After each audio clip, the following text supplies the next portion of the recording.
అందరికీ హాయ్ అండి. మన తెలుగు స్టేట్స్లో ఎన్నో పండగలు ప్రత్యేకమైన జాతరలు చాలా జరుగుతూ ఉంటాయి. కానీ నెల్లూరులో జరిగే రొట్టెల పండగ మాత్రం వీటన్నిటికంటే స్పెషల్. ఎందుకంటే ఈ ఒక్క పండగకి మాత్రం హిందూ, ముస్లిం, క్రిస్టియన్ అనే తేడా లేకుండా లక్షలాది మంది ఈ పండగలో అయితే పాల్గొంటారు. ఇక ఈ పండగ వచ్చేసి నెల్లూరు సెంటర్కి దగ్గరలో దర్గామిట్టా అనే ఏరియాలోని బారా షహీద్ అనే దర్గా వద్ద అయితే జరుగుతుంది. దీని పక్కనే స్వర్ణాల చెరువు అనే ఒక పెద్ద చెరువు ఉంటుందండి. సో ఆ చెరువు దాని పక్కనే దర్గా. ఈ లొకేషన్ చూడడానికి చాలా బ్యూటిఫుల్గా ఉంటుందండి. ముఖ్యంగా ఈవినింగ్ టైంలో వెళ్ళి చూస్తే మాత్రం చాలా అంటే చాలా బ్యూటిఫుల్గా ఉంటుందండి. ఇక ఇదే అండి ఆ దర్గా దగ్గరికి వెళ్ళే మెయిన్ ఎంట్రన్స్. పండగ కోసం మన ఎంట్రీ నుండి లోపల ఉండే మెయిన్ దర్గా వరకు అన్నింటినీ ఇలా లైట్ సెట్టింగ్తో బ్యూటిఫుల్గా అయితే డెకరేట్ చేసి పెట్టారండి. ఇక ఇదే దర్గా దగ్గరికి వెళ్ళే దారి. ఎంట్రీ నుండి కొంచెం దూరం నడుచుకుంటూ వెళ్తే మనకైతే దర్గా అయితే వస్తుందండి. ఇక్కడ మనం చూసుకుంటే ఎంట్రీ నుండి లోపల ఉండే మెయిన్ దర్గా వారికి దారికి రెండు వైపులు అయితే చాలా షాప్స్ ఉన్నాయండి. వాటిలో ముఖ్యంగా చిన్నపిల్లలకు సంబంధించిన ఆట వస్తువుల షాప్స్, అదేవిధంగా లేడీస్కి సంబంధించిన చైన్స్, బ్యాంగిల్స్ ఇలాంటి షాప్స్ అయితే చాలా ఎక్కువగా ఉన్నాయండి. ఇంకొంచెం ముందుకు వచ్చాక మనకు చెరువు అయితే కనిపిస్తుందండి. చూడండి, మీకు ఇప్పుడు జూమ్ చేసి చూపిస్తాను.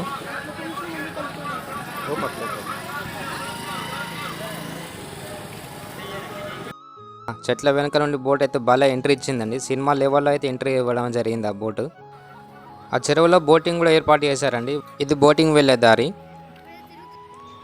ఇదేనండి ఇందాక మనం జూమ్ చేసి చూసిన చెరువు. దీని పేరే స్వర్ణాల చెరువు. చూడండి ఎంత పెద్దగా ఉందో. ఈ పండగకు వచ్చిన భక్తులందరూ ఈ చెరువుల్లోకి దిగి వాళ్ళ రొట్టెలను అయితే మార్చుకుంటూ ఉంటారండి. సో ఈ రొట్టెలు మార్చుకునే సాంప్రదాయం వలన ఈ పండగకి రొట్టెల పండుగ అయితే పేరు వచ్చిందండి. ఈ రొట్టెలు మార్చుకునే కాన్సెప్ట్ ఏంటి అని అనుకుంటున్నారా?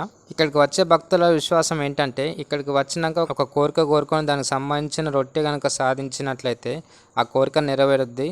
సో ఆ కోరిక నెరవేరిన తర్వాత నెక్స్ట్ ఇయర్కి మళ్ళీ తిరిగి ఇక్కడికి వచ్చి మనం ఏదైతే కోరిక కోరుకున్నామో ఆ కోరిక నెరవేరినందుకు కృతజ్ఞతగా మనం తిరిగి ఇంకొక రొట్టె ఆ కోరిక ఎవరైతే కోరుకుంటున్నారో వాళ్ళకి ఇవ్వడం ద్వారా వాళ్ళకు కూడా ఆ కోరిక నెరవేరుతుంది అనేది ఇక్కడికి వచ్చే భక్తుల విశ్వాసం అండి.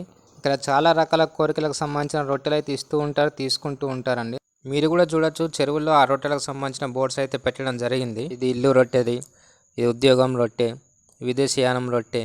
ఇలా రొట్టెలు పెడుతూ ఉన్న బోర్డ్స్ని చెరువులో కొంచెం గ్యాప్ ఇస్తూ పెట్టడం అయితే జరిగిందండి. ఎందుకంటే భక్తులందరూ ఒకే ప్లేస్లో గుమ్మిగూడి ఉండకుండా ఏ రొట్టె కోసం అయితే వచ్చారో ఆ బోర్డు దగ్గరికి వెళ్ళి ఈజీగా రొట్టెలను మార్చుకునే విధంగా ఉండేలా ఇలాంటి బోర్డ్స్ అయితే ఏర్పాటు చేశారండి. ఇదైతే మంచి ప్లానింగ్ అని చెప్పొచ్చు. ఈ పిల్ల బ్యాచ్ మాదే అండి. ఆ చెరువు నీళ్ళలో చాలాసేపు అయితే మా పిల్లలు ఆడుకున్నారు. ఇప్పుడు మీకు కనిపించేది నేనే అండి. నాతో పాటు మా అన్నయ్య వాళ్ళ అబ్బాయి కూడా చెరువులోకి వచ్చాడు. ఇలా కొంచెం సేపు చెరువు దగ్గర ఉండి నెక్స్ట్ దర్గా సైడ్ అయితే బయలుదేరామండి. ఇదేనండి ఆ దర్గా. పండగని దర్గా మొత్తం కింద నుండి పైదాకా లైట్ సెట్టింగ్తో నింపేశారండి. చూడడానికి చాలా బాగుంది నైట్ టైంలో. దర్గా లోపలికి వెళ్ళే ఎంట్రన్స్ ఇదేనండి. సో ఇక్కడికి వచ్చిన భక్తులందరూ ఈ దారి గుండానే లోపలికి వెళ్తారు. నేను కూడా లోపలికి వెళ్ళాను. సో దర్గా లోపల ఈ విధంగా ఉందండి. సో చాలా జనాలు అయితే ఉన్నారండి. దర్గా చుట్టూ క్యూ లైన్లో నిల్చున్నారు దర్శనం కోసం అయితే. సో దర్గా లోపల ఏముంది ఇప్పుడు మీకు జూమ్ చేసి చూపిస్తాను. సో లోపల చాలా జనాలు ఉన్నారు కాబట్టి నేను లోపలికి వెళ్ళకుండా ఇక్కడ నుండి అయితే వీడియో తీసానండి. లోపలికి ఎవరికి మొబైల్ అలౌ లేదు కాబట్టి ఇక్కడ నుండి వీడియో తీసుకొని బయటకు వచ్చేసాను.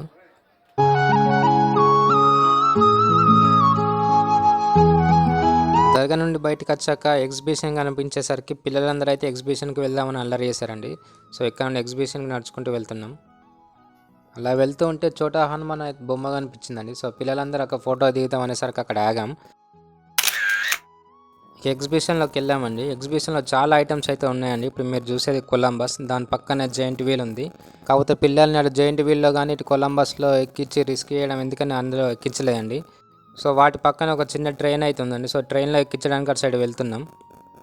పిల్లలు ట్రైన్ ఎక్కేసి రెడీగా ఉన్నారండి. సో వీడియో తీస్తున్నాను, వీడియోకి హాయ్ చెప్తున్నారు. పిల్లలు ఇలా ఎగ్జిబిషన్లో ఆడుకోవడం అయిపోయాక అయితే ఇంటికి బయలుదేరామండి. ఈ వీడియో చూసే వాళ్ళు ఎవరైనా ఇంతకుముందే ఈ నెల్లూరు రొట్టెల పండుగకు వెళ్ళి ఉన్నట్లయితే కామెంట్ చేయండి.